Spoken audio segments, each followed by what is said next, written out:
What do you think about porn use in relationships and in outside of relationships? I think erotic material, whether we're talking about like very mainstream porn that's available for free online, or paid pornography, written erotica, audio erotica, like there is a lot of benefit that can come from being able to access erotic media. Like human beings have had porn since human beings were human beings. Yeah. So this is nothing new, but the way that we have it so accessible to us today is definitely a recent development in our arc of humanity. So I think we could be a little bit more present and conscious with how we consume it, why we consume it, what we're getting out of it, how we make it.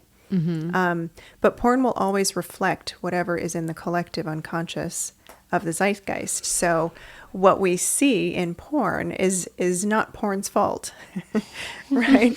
It's our fault. Because we want it. Because we want it. To some degree. Exactly. It's being watched, so they keep making it. Exactly. Yeah. They're That's so wild. yeah. So I think it's got lots of things that we could do better and learn from, and of course it has a lot of perks and benefits in relationships and outside of relationships. Yeah, I think some of the things, like porn is meant to be just entertainment. So some of those things are really probably not appropriate. Like there's a lot of like sibling intercourse porn and stuff. Like that's not appropriate, right? So we know that there's like genetic abnormalities when you have intercourse and have a baby with someone who's blood related. So that's the reason that's just not appropriate. And so those sorts of things are like, maybe it allows you to have a fantasy, but not necessarily something you would ever act out. Well, here's a throwback to the conversation we were just having about fantasies, right? More often than not, people do not want to be sexual with their siblings or their step siblings or their step parent, which are very common themes in mainstream porn. What they're actually really turned on by is the taboo of it all. Yeah. It's naughty. It's not supposed to be happening. So they're not even excited about the sibling sex. They're excited about the fact that it's something they shouldn't be watching. Yeah. So interestingly, this comes up a lot in some groups I'm on with other, women my age who are in long-term relationships, and they look at porn as cheating. And I don't hold that viewpoint, but I think it's something you have to discuss with your partner. How do you deal with that when someone, maybe a couple comes to you and one partner feels like porn is cheating, and then maybe the next step would be like going to a strip club is cheating? Mm-hmm. Yeah, I think every partnership has its own fidelity agreements. And when you're setting those fidelity agreements, it is really important to be curious about why something is like it would be dangerous to the partnership. Because I think a lot of the time we get into relationship and we expect the relationship to define us in a certain way.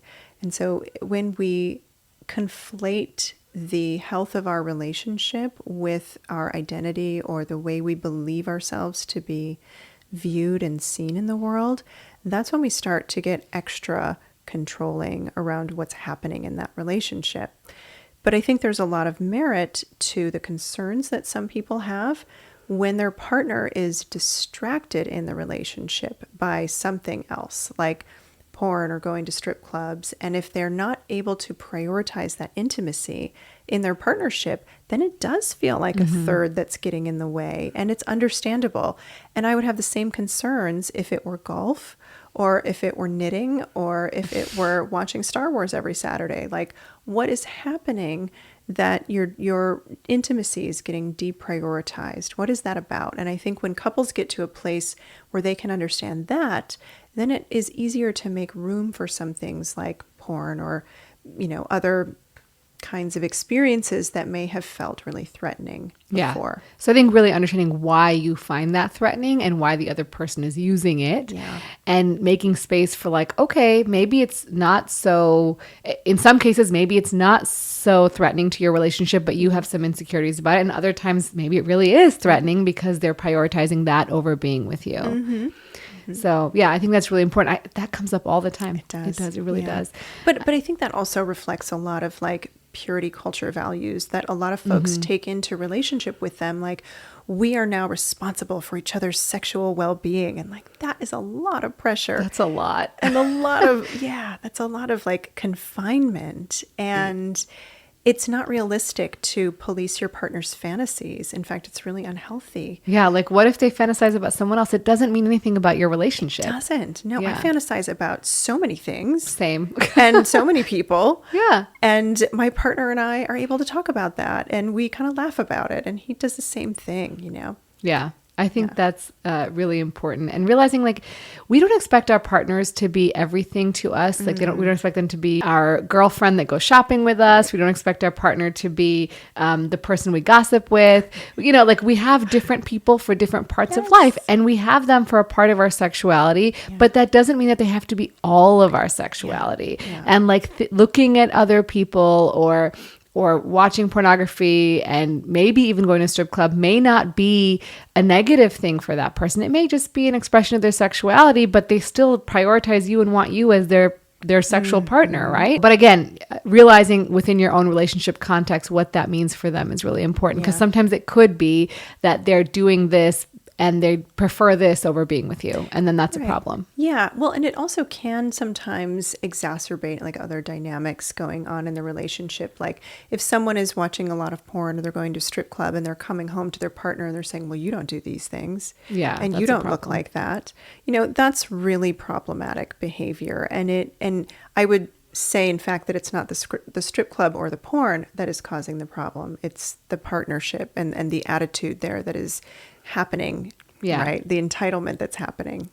Do you think people can forgive a partner who's cheated? Sure. Yeah. Yeah, I said that really enthusiastically. No, they can. It can take a lot of work, but yeah, I've seen a lot of partnerships not only survive infidelity, but become so much stronger and so much more connected because they've understood that the infidelity is a symptom of something. And they've been able to look at it and investigate it together and use it as fodder to grow closer. Yeah. Do you think the adage, once a cheater, always a cheater, do you think that's true?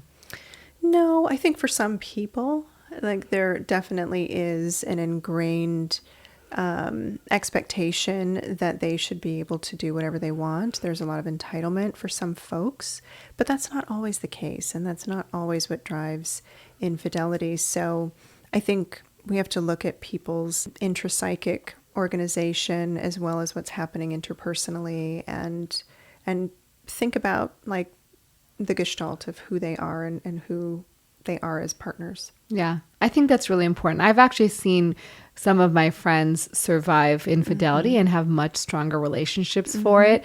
But it's interesting. Like I said, I'm in these groups where somebody will say, my partner cheated on me. Should I leave them or him or whatever?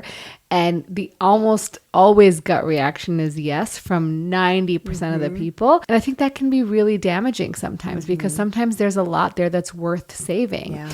And I've heard you say this before, sex therapy is a lot cheaper than a divorce. This is sort of one of the places where you can use sex therapy, but what are other flags or signs that people should be like, hey, you know what? We might benefit from sex therapy. Yeah, well, I'm biased, obviously, right? Because this is what I do for a living. But I'm also such a champion of therapy in general. I think that therapy and sex therapy can be great proactive steps to take to really sit down, if you have the time and the resources to do it, of course. Not everyone does. But I think they can be really, really important proactive places to talk about these things. Because as you said earlier, we're not taught how to talk about sex. And a lot of folks go into their long-term partnerships with a lot of expectations about what sex should and should not look like. And I'm using those shoulds because they're often these scripts that don't really make much sense for their realities. So I think sex therapy is a great place for you and your partner to talk about, like, what do we want? What does sex mean to us? How do we negotiate it? How do we experience it? How can we develop it more? What are the dimensions of sex for us? So that's one approach. But a lot of folks come to sex therapy because of infidelity, but also because their bodies aren't acting the way they want them to. So erectile dysfunction or early ejaculation or a difficult time with having an orgasm or a delayed orgasm, pain during penetration or sex. So I think it can be a place to address a concern. It can also be a place to become more expansive. So a lot of folks start out in sex therapy because they want to get kinky. They don't know what it means about them. It doesn't mean anything about you, by the way. It's just something you want to try, and that's great. It's just play. It's yeah, just play. just play. It means that you're adventurous. I love Yeah. that for you. Let's Yeah. talk about it. So they want to explore kink, or they want to open a relationship or get into non-monogamy in some way. So I think it's a place where people can have the conversations about sex that they've never been able to have before and step into a completely different relationship with sexuality. Yeah. I will say that I think every person with any sexual problem, whether it's like you mentioned, erectile dysfunction, pain with sex, any of those things, even when they have a biologic problem, right? Like they have blood flow problem or they have a problem with their pelvic floor, any sort of etiology that might be causing this problem, I tell everyone you can benefit from sex therapy, because when you have a problem with sex, your brain starts ruminating, starts stressing, starts Yes. catastrophizing about that issue and brings it to every sexual encounter. And so I tell everybody, like, if you have the time and the means, please see a sex therapist. I will help you find one. Like, because I think it's so important and so valuable. And I wish one of my goals in life is to make this sort of thing very accessible to people, Yes. because I'm like, if everyone had access to affordable sex therapy, like, I think the world would be a better place. Oh my gosh, 100%. Yeah. Yeah. Yeah. Because not only do we take those problems into every sexual experience that we have, a lot of the time they bleed into other parts of our non-sexual lives too. If someone's feeling insecure about erectile dysfunction or early ejaculation, that may be having them question their confidence in general. And that can bleed into their work life, into their friendships, into their romantic relationship, even into like things like road rage, right? Like, our sex is integrated into who we are. And so when there's something that feels wonky there, it can have pretty big effects in every other part of our lives. It's pervasive. Yeah. Let's talk a little bit about early ejaculation. I get a lot of questions about early ejaculation and delayed ejaculation. Now, there are some biologic causes of this, but I think there's a lot of value in sex therapy around these things. So tell us how you deal with those issues. Well, it really depends on what is the underlying cause for someone, but a lot of the time, if there's not a biological explanation for what's happening, there is typically a disconnect between mind and body, and that person needs some coaching and some experience to help them learn different exercises to recognize the arc of inevitability in their body and pay attention to it closer and learn how to activate their body and their pelvic floor muscles and different things in different ways so that they can slow themselves down before they reach that point of inevitability. And really that's about building up that mind-body connection and becoming more present, more interoceptive, so perceptive of your internal cues, and being able to, get out of your head and into your body more. It's a big problem. Yeah. It's very stressful. I mean, all of these issues are very, very stressful for anyone dealing with sexual dysfunction. I mean, the stress, I mean, we've sort of talked about this, but the trauma it even causes, right? Like, it can be deep-seated trauma from having bad experiences in the past, and that needs to be worked through as well. Yeah.